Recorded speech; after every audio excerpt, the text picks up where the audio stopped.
address. And I think that the FDA is finally waking up and saying, okay, if we don't treat this, we are going to see the impacts on our society and our culture and our economy grow dramatically. If you just look at the United States alone, I think it's the Commerce Department estimates that we lose $300 billion a year in lost productivity to mental illness. Cannabis can help address that, and so can other things like psychedelics that can help address that. And we are now at this inflection point where we are saying, what do we need to do to get well? If this wasn't working, if criminalizing these molecules for the last 40 years has not only not helped us get better and not seen a decrease in consumption statistics, then maybe we should flip the script and try and regulate it, research it, and use these things to help us all get better.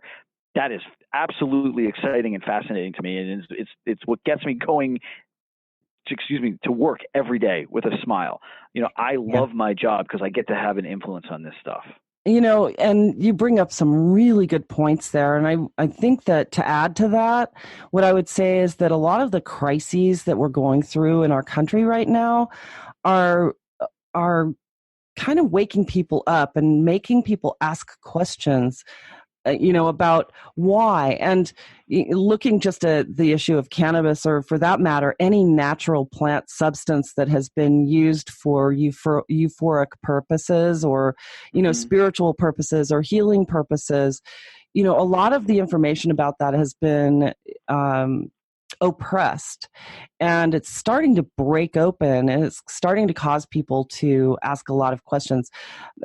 I saw this Lisa Ling special that she does on This Is Life, which is, I love how she approaches these sort of taboo topics and brings them out into the forefront. But she did an episode on the dangers of benzodiazepines and the anti-anxiety, antipsychotic, antidepressant, all of those medicines. People don't realize just how addictive they are. And not only that, but how dangerous they are, especially if someone's been on them for more than a couple of weeks and then try to titrate off of them. They experience far worse depression, anxiety, and mental crises, suicidal thoughts than they had before they started taking the drug. And so when people start talking openly about these issues that have to do with mental health or that have to do with addiction, it takes the taboo away. It removes that stigma. And we do need to start talking about these things. But more importantly, we need to start examining how the corporate influences in our society have made us sick as a society. The poisons that we ingest in our air and our water, in our drugs that we take that are prescribed to us by doctors that we trust. We're starting to find that we need to question these things. And all of the crises that are happening politically right now are just sort of a greater metaphor for all the reasons why we need to question what is happening. For example, I interviewed an immunologist researcher last week, and in that interview, we talked about how the giant pharmaceutical companies were silencing researchers who found serious problems with drugs. And it's not just the opiates, which we know was sort of a corrupt way of going about informing the public about this huge crisis that we have right now. But she was talking about the polio vaccine.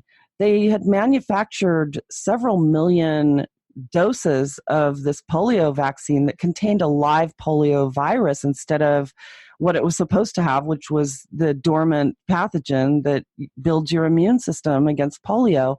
And they wound up giving 44 million people polio between the 1950s and 1960s and were never held to account. They knew that medicine was tainted. A scientist who pointed it out was actually fired and humiliated publicly. And we never questioned it because we've got this false sense of trust and we believe that our systems work. Well, you know what? We're waking up now to the fact that these systems don't. And if we don't ask the right questions, we are going to continue to annihilate the human race. And so, cannabis, I think, and what you do and what I'm doing, I think that the importance of it is to shed light on some of these issues that people just have not questioned before, because we're pulling a substance that was corruptly made illegal into the spotlight for the sake of improving human health, improving our environment, improving the way that we treat mental illness and serious disease. So, not to mention preventative medicine. So, sing it. I'm all in. Where can I vote for you? Thank you. I want to, I just, this is what gets me up in the morning, like you, but also this is what keeps me up at night. Yes. And once you start opening that Pandora's box, and I'm sure you probably experienced this too, but once you start opening that Pandora's box, you can't really put it back in and not think about it. So hopefully we're helping people to open their own Pandora's box so that they can start asking these questions and exploring ways to make their lives healthier and more profitable and all of that stuff. So, from one fellow radio host or podcaster to another, I have to say kudos to you and thank you for doing what you do, because it is a public service. Cool. Thank you. I appreciate that. Thank you.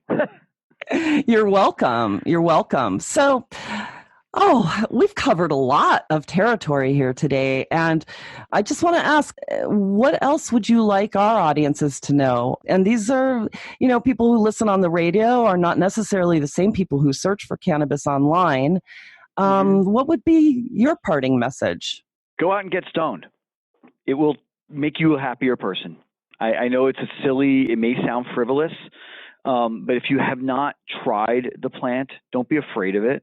If you have tried the plant, share it with somebody. And that's one of the coolest things about the cannabis community is it is truly a community. Unlike other intoxicants, cannabis is really all about sharing with each other. And it's sharing everything. It's sharing itself. It's sharing the stories. It's sharing the experience. It is a wonderful thing to be a part of. And as I approach my 50th birthday, it amazes me every day what I do for a living, which is this. I get to talk about this every day, all day, to people who are interested in it. And I pinch myself going, this is really my job. And it's really freaking cool. It is really cool. And it's such a great industry. And there's a sense of everyone being in it together, because it did start from prohibition, and we're trying to right a wrong that has been done in history. So it's fantastic. And for people who don't enjoy the euphoric experience, what would you tell them? I would tell them that maybe that part of the plant isn't for you, that, you should talk to a medical professional about the value of CBD.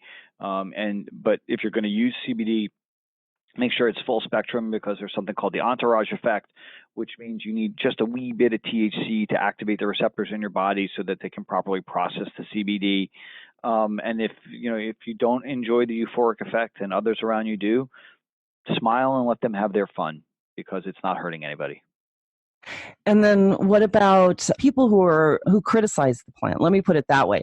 What would you tell the people who really don't enjoy, they've tried it, they don't enjoy it, but they still are sort of critical about the plant? What would you say to them? It's really hard to be critical of something that is in nature. Being critical of the cannabis plant is like being critical of a tulip or an apple tree or a potato.